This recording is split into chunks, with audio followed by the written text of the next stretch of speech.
Hi everyone, welcome back to DGMZ, Diwan-e-Ghalib, Meri Subani. To all our returning viewers, we are very happy you could join us again. And for the new viewers, we are delighted you discovered the podcast and decided to tune in for the first time. Now, if you were with me in the previous episode, you know that currently we are going through Ghazal 22 from Diwan-e-Ghalib, Hawas ko hai Nashaat-e-Kaar, Kya Kya. Today we are going to pick up the 12th couplet from this ghazal. As always, I'm going to read the couplet first and then we are going to get into the translation, the keywords and then finally the impression. So this is how it goes. ये कातिल वादा-ए-सब्र-आज़मा क्यों? ये कातिल वादा-ए-सब्र-आज़मा क्यों? ये काफिर फितनाए ताकत रुबा क्या? So, let's do an approximate translation to begin with. First line. ये कातिल वादा-ए-सब्र-आज़मा क्यों? Why is this murderer making a promise that is testing my patience? Second line. ये काफिर फितनाए ताकत रुबा क्यों? Why is this infidel creating a commotion, a calamity, which is robbing me of my strength, which is draining my strength? So that is a very one-on-one approximate translation. So let's pick the first line. ये कातिल वादा-ए-सब्र-आज़मा क्यों? Keywords in the first line. Number one, Qaatil, which translates to a murderer, a killer, a slayer, an assassin. Metaphorically, in Urdu poetry, the beloved. Metaphorically in Urdu poetry, the beloved or the sweetheart. Waada-e-Sabr-Aazmaa. Word complex. Wada, promise. Sabr, patience. Azma, testing of it, pushing it to the limits, testing its limits. So, Waada-e-Sabr-Aazmaa, a promise that is testing the limits of patience, that is pushing patience to its limits. So, those are the keywords in the first line. Now, if we look at this first line, you can clearly see 4 portions in it, right? The first portion is ye qatil, this murderer. This is how Ghalib is addressing the beloved. Second part, Wada, a promise is made by this killer. Third part, Sabr-Aazmaa, testing the patience. So a promise has been made by the killer that is testing the patience. And then the last part is Kyun, right? Again, coming back to that so endearing style of Ghalib to question, right? Kyun? किसी बात को सवाल के अंदाज में कहना, asking, saying something in the style of questioning. Right, so ये कातिल वादा-ए-सब्र-आज़मा क्यों? Kyun is the last word.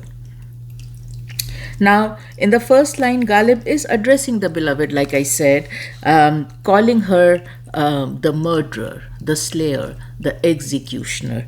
And we know that in Urdu poetry, this is a very common theme. And this couplet gives us the opportunity to explore this theme a little. दाग दहलवी का ये शेर. सुना है तेग को कातिल ने आबदार किया. सुना है तेग को कातिल ने आबदार किया. अगर ये सच है तो बेशुबा हम पे वार किया. So sometimes the Qaatil or the murderer is very out in the open, right? Very fast and furious. And that is what is being captured by Daag Dehlvi in this sher. It is a very clear-cut, in plain sight, a murderer. The approximate translation of the couplet is, I have heard that the murderer has sharpened their sword. And if this news is true, then I can guarantee that that sword is being sharpened for me, right? Beshubha, I can guarantee without any doubt that that sword is being sharpened for me. That sword is being sharpened to attack or kill me. So this is a scenario where the beloved is very openly in her own style preparing to execute the lover with an actual sword, right? But then there are times in Urdu poetry where this is done very subtly. It is done in a very camouflaged way, right? And more like an undercover murderer or slayer, where there are no weapons, there are no swords, there are no knives. It is very gentle. In a very conducive environment, this murder is happening. And then Sheikh Ibrahim Zauq ka ye sher. This is that subtle, camouflaged murder, right? So, Chashme Qaatil hame क्यों कर ना भला याद रहे, बहुत प्यारा शेर है. चश्मे कातिल हमें क्यों कर ना भला याद रहे, मौत इंसान को लाजिम है सदा याद रहे. The approximate translation is, why wouldn't I remember clearly the eyes of the murderer? Why wouldn't I remember clearly the eyes of the murderer? It is but natural for a person to remember how he died. And this is where the reference that the beloved, with one gaze, with one full 100% intense gaze, with nothing held back, can kill the lover. No weapon, no nothing, just one penetrating, intense gaze. And like I always say, we have covered this very well in Ghazal 21. The couplet is, तेरे तीरनी में कश को ये खलिश कहाँ से होती जो जिगर के पार होता. So if you want to enjoy that dynamic of how the beloved kills the lover with a gaze and all the different perspectives on it, feel free to tune into that episode. So, like I said, Ghalib is addressing the beloved as Qaatil, and in Urdu poetry, this is a very, very frequently used concept where the beloved is addressed as a murderer, slayer, executioner. At times, the beloved is slaying, killing, executing the lover out in the open with a weapon, a sword, a dagger, a knife. But at times, she is doing it undercover, very subtly, just by one gaze, one intense penetrating gaze. Okay, so moving on, Ye Qaatil we have covered. Now we move on to Waada-e-Sabr-Aazmaa. So clearly in this couplet, the Qaatil, by extension the beloved, has made a promise to the lover. There is a promise that has been made, and we have encountered again the importance of the beloved's promise, right, for the lover. ये तो फिर भी promise है. Even if she was to just very fleetingly mention something to the lover, it is for the lover something written in stone, something he's going to cling to as the truth, right? So this after all is a promise. So you can just imagine the way the lover is going to get vested into this promise that the beloved is going to make. And the beauty of this whole thing is that the beloved's promise is something that makes the lover hopelessly hopeful. Though the lover knows that the beloved in all probability is not going to fulfill this promise, the beauty of the situation is that he still clings to this promise. He still believes in this promise, though he also believes that she's not going to fulfill it. And that is that hopelessly hopeful paradox that plays very beautifully in Urdu poetry. Ek majboori hoti hai. There is this helplessness at the lover's end, that if it has come out of the mouth of the beloved, he has to get vested in it. No matter how disbelieving he is deep down in his heart that she is going to deliver on that promise, that is his helplessness out of the love he has for her, that if she says it, he has to become vested in it. सबा अकबराबादी का ये शेर देखिए, सादगी तो हमारी ज़रा देखिए, सादगी तो हमारी ज़रा देखिए, एतबार आपके वादे पर कर लिया। सादगी तो हमारी ज़रा देखिए, एतबार आपके वादे पर कर लिया, बात तो सिर्फ एक रात की थी, मगर इंतज़ार आपका उम्र भर कर लिया. Beautiful couplet, and so beautifully captures the helplessness of someone in love, right? So the approximate translation is, look at my naivete. Look at my naivete, look at my innocence, that I got vested. I put my belief in your promise. Look at my innocence, look at my naivete, look at my foolishness, right? That I believed in the promise you made. The matter under discussion was about just one night, and I landed up waiting for you my entire life. So the matter in question was to wait for you that one night, but I landed up waiting for you my entire life. And that is where, like I said, hopelessly hopeful, right? Have to believe. If the person you love is saying something, you are helpless. Automatically hope rises, automatically belief rises. दाग दहलवी का ये शेर, and आपने सुना होगा, it's a very famous couplet.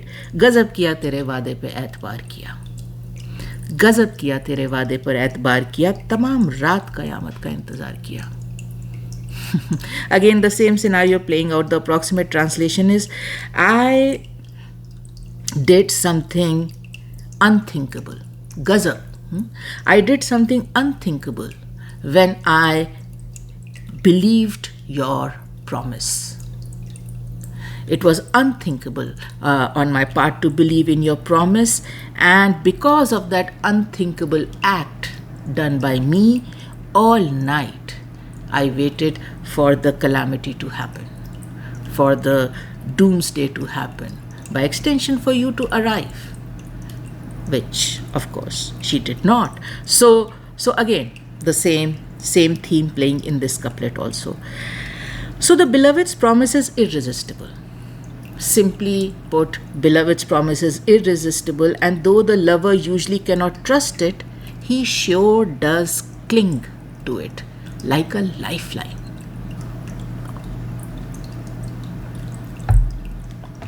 Okay, now the promise has been made. One wonders, what is this promise, right? So we know from the couplet that the promise is being made, but what? What was promised?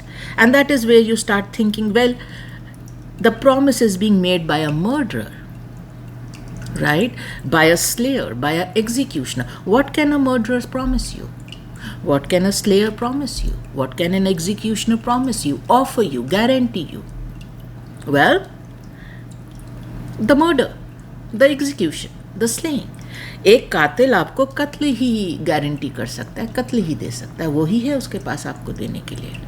In that role of a murderer, what you have to offer what you have that you can promise to someone or guarantee to someone is a murder. So in this couplet, the promise is all about killing the lover.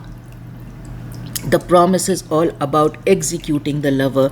The promise is all about slaying the lover.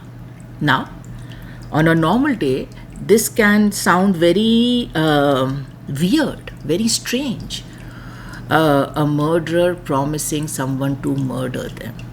Well, that has a very ominous ring to it, right? But this is Urdu poetry.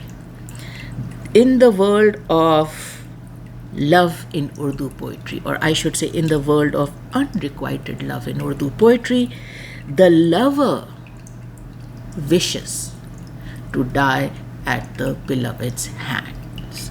The lover wants to be killed by the beloved. The lover wants to be slayed by the beloved. This is one of his biggest desires, his biggest wishes, because clearly it's unrequited love, so the union is out of question, right? Union is out of question. So the next best thing, the next best scenario for the lover is to be killed, to be finished, to be murdered, to be executed by the beloved. Give up his life for love. So it might sound strange that the murderer is promising a murder to the lover, but the fact of the matter is that this is exactly the promise that the lover wishes for. This is exactly what the lover wishes for, that the beloved should go ahead and promise to kill him or slay him. Mirza Ghalib का ये शेर, आज वहाँ तेगो कफन बांधे हुए जाता हूँ मैं, आज वहाँ तेगो कफन बांधे हुए जाता हूँ मैं, उज़्र मेरे कत्ल करने में वो अब लावेंगे क्या. We have covered this ghazal. If you want, you can access the whole impression. But for today, the approximate translation is that the lover is saying, today I am going with the sword and the shroud cloth for my coffin or for my coffin. I'm taking them with me and going to the beloved, because I want to see what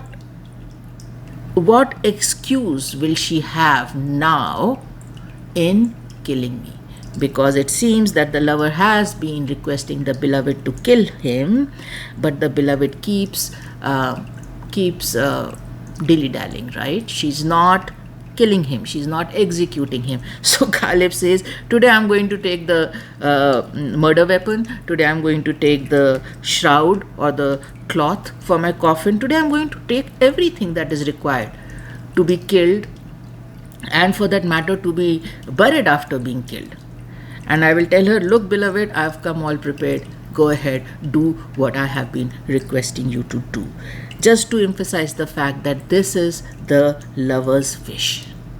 And even if the beloved dilly-dallies in it, the lover pushes for it because he wants this. And so we have established the fact that the beloved is requested again and again, urged again and again, pushed again and again by the lover to fulfill the lover his wish of dying at the hands of the beloved. And when the beloved dilly-dallies, when the beloved makes excuses, when the beloved delays fulfilling this promise or fulfilling this wish of the lover, it makes the lover very restless. It makes the lover angry. It makes the lover accuse the beloved of not giving him what he wants. So the beloved in our couplet of today, right, has made a promise to the lover, a promise to kill him, slay him, execute him. But now after making the promise, the beloved is testing the patience of the lover.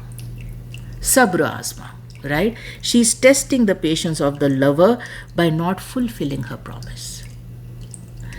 And by extension, she's holding back from killing the lover.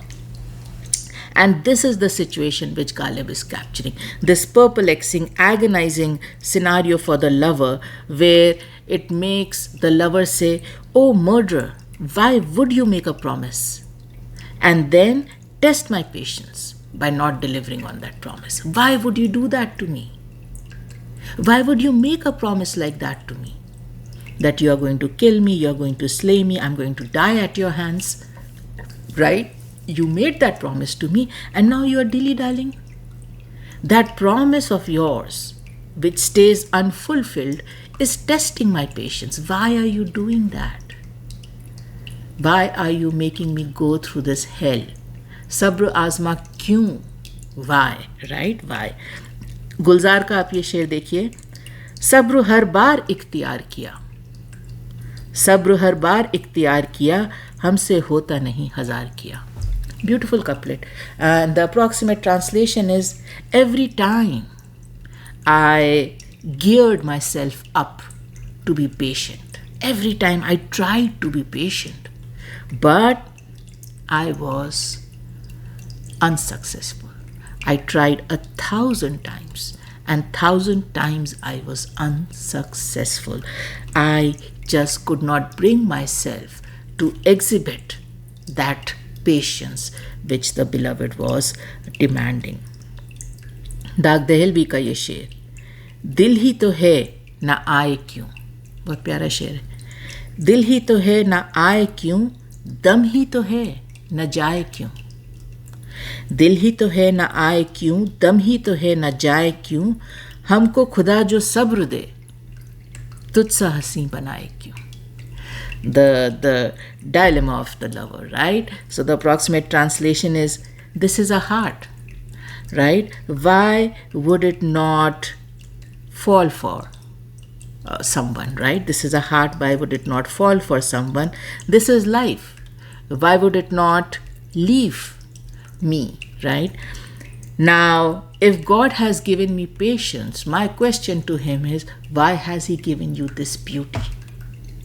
Knowing fully well that it is going to test my patience to its limits. So I do not understand as a lover, why would God give me patience but then give you this ethereal amount of beauty, right? Ethereal type of beauty, which is definitely going to test my patience. So that kind of takes care of the first line. We will come back to the first line later, but the gist of the first line is two things. Number one, the promise, and number two, the patience. Promise at the beloved's end, patience at the lover's end, and how that dynamic plays between these two things. How her promises play on the emotions of the lover. If she fulfills them, if she fulfills her promise, it becomes a dream come true for the lover. But if she does not fulfill that promise, it becomes a matter of great angst, anxiety, almost a calamity, which will happen in the second line, right, for the lover. So that dynamic between the beloved's promise and the lover's patience. Okay.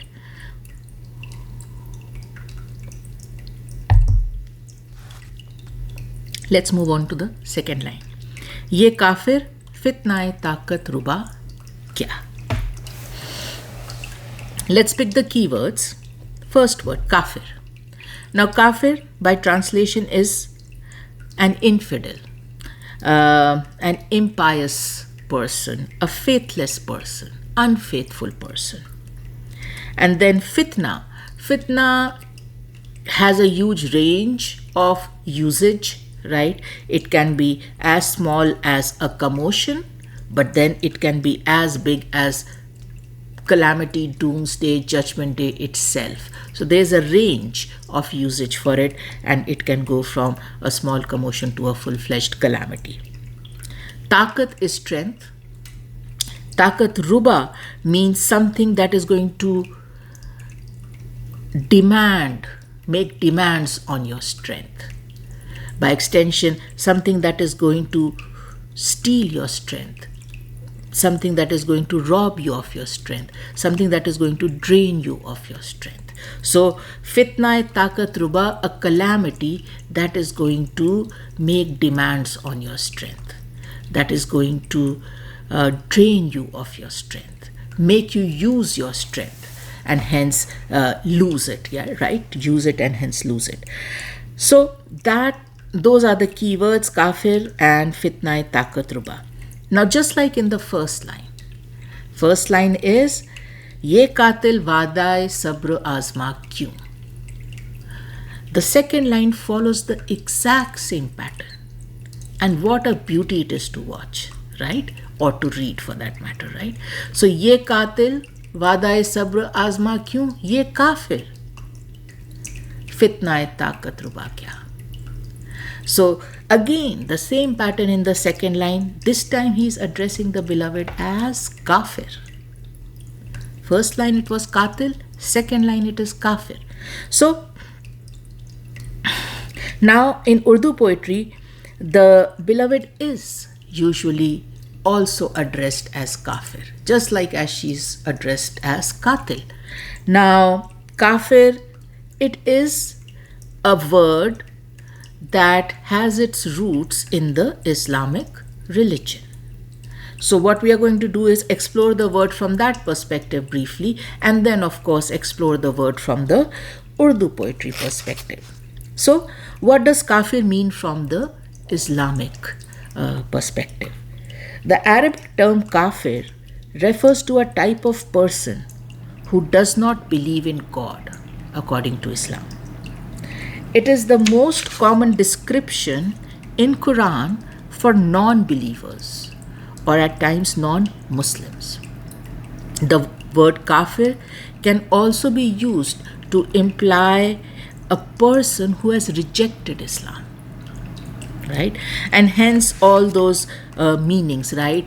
Infidel, idolater, non-believer, unfaithful, faithless, right? So a kafir translates to all these descriptions.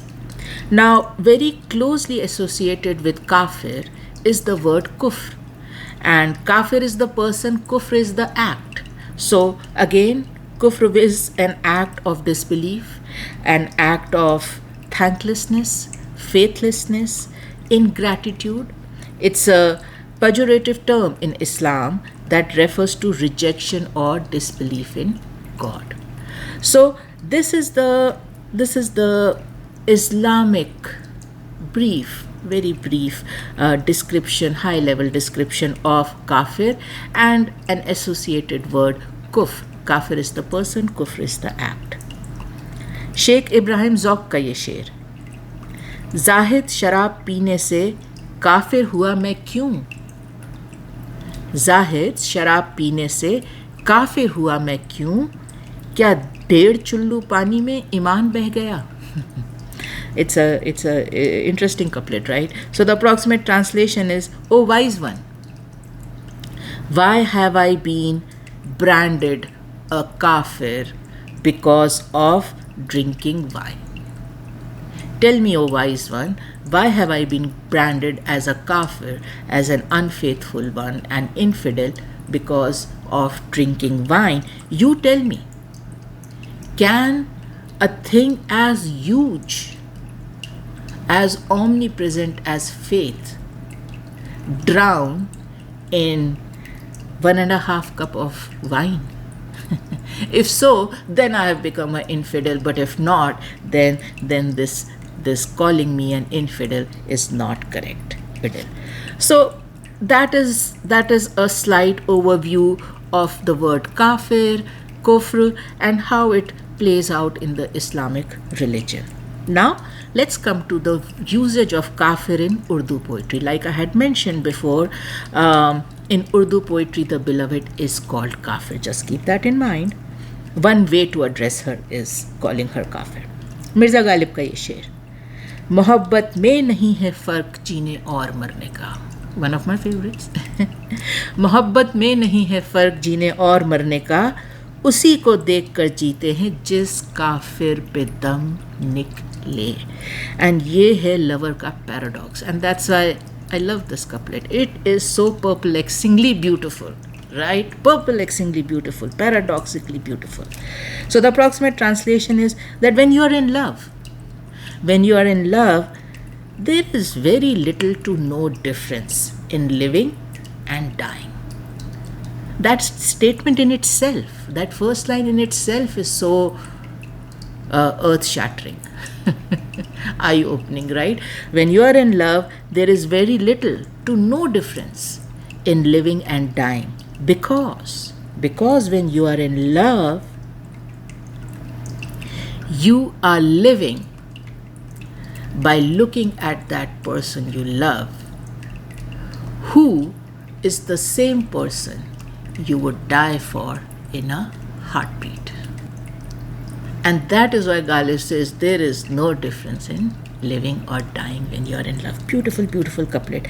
जब ये कभी आएगा हमारी गज़ल में तो फिर इसका impression करेंगे हम लोग एक साथ. नेक्स्ट शेर शेख इब्राहिम ज़ौक़ का. मस्जिद में उसने हमको आँखें दिखा के मारा. मस्जिद में उसने हमको आँखें दिखा के मारा, काफिर की शोखी देखो घर में खुदा के मारा. It's a very well articulated couplet, makes you smile, right? So the approximate translation is that in the mosque, which is the holy place of worship for Muslims, right? In the mosque itself, this murderer killed me with her glance. In the mosque itself, the murderer killed me with her glance. Look at the coyness, right? Look at the coyness of this infidel, that she dared to kill me like that in the house of God. Look at her coyness, look at her cheekiness, right? That she dared to do that in the house of God. Okay, now आरज़ू लखनवी का एक last शेर. जो दिल रखते हैं सीने में वो काफिर हो नहीं सकते.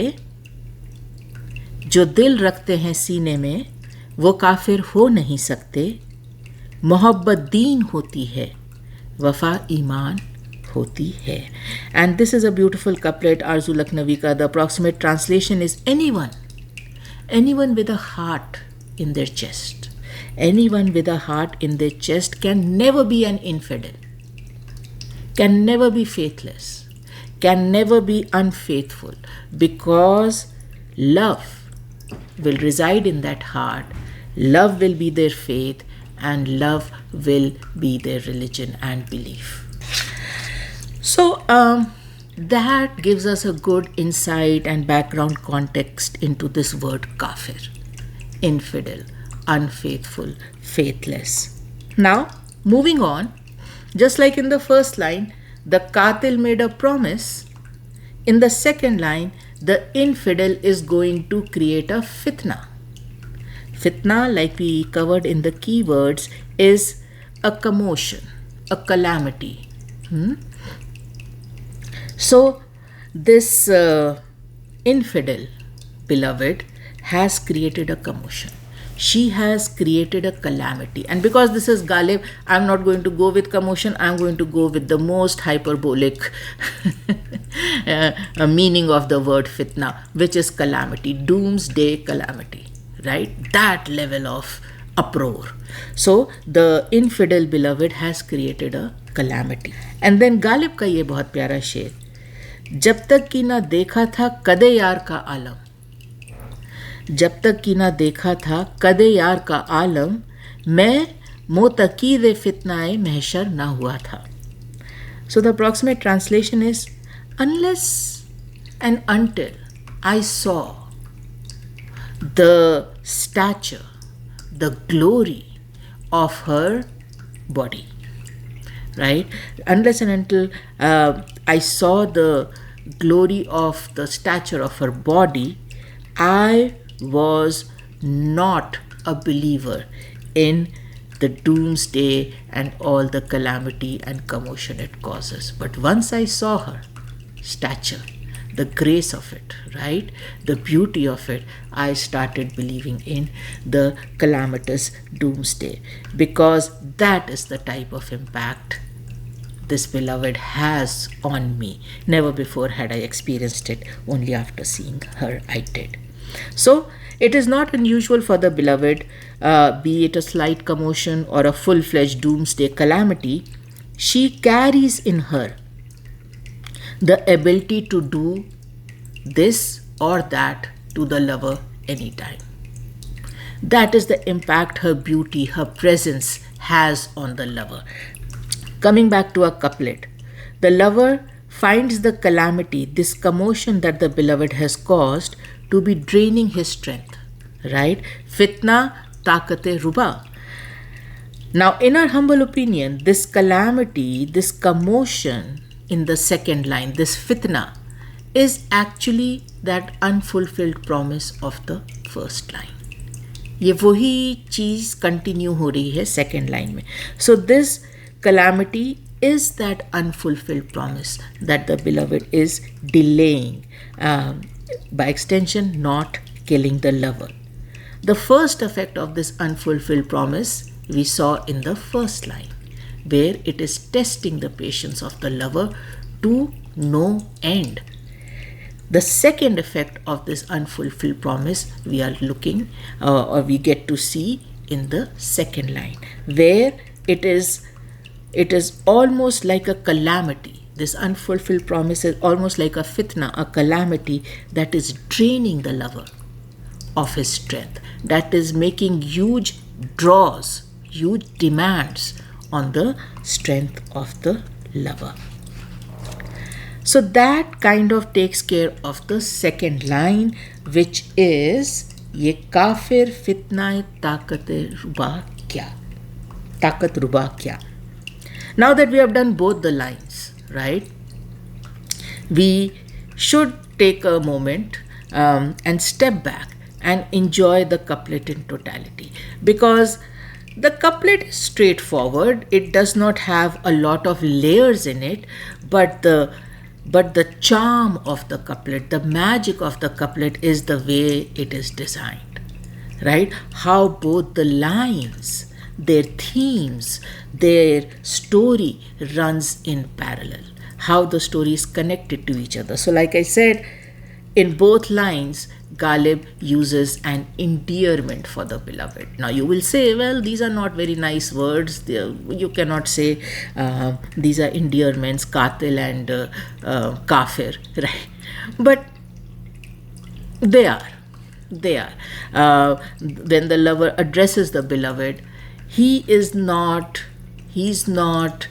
using these words because of any kind of malice in his heart.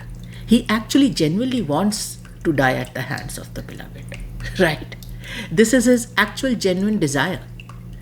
And the only accusation, the only misgiving he has as far as the beloved goes is, why is she not doing it, right? Both these words, like I said, are not good. They are not right. They are not virtuous, Qaatil and infidel. But one has to keep in mind that though the lover is addressing the beloved like this, it is more about an attribute of these roles rather than the role itself. Now, in both lines, right? So in both lines, we do see the lover being disappointed in the beloved because the beloved is testing him. She's not giving him what he wants, and she's making it very difficult for him to get what he wants. And like I said, what he wants is to die at the hands of the beloved. Now, on a normal day, calamity for someone would be dying, getting murdered, getting slayed, having their life ended. But in this couplet, the calamity that Ghalib captures is totally different. In fact, I would say it's opposite. The calamity in this couplet is the delay from the beloved in granting the lover his wish of death. Not dying quick enough, not dying at the hands of the beloved, not having the beloved fulfill her promise of killing the lover with her own hands. These are the reasons for calamity for the lover. Dying is not a calamity for the lover. Having his life ended is not a calamity for the lover. These are the reasons that are a calamity for the lover. Qateel Shifai का ये शेर, आखिरी हिचकी तेरे जानों पे आए, आखिरी हिचकी तेरे जानों पे आए, मौत भी मैं शायराना चाहता हूँ.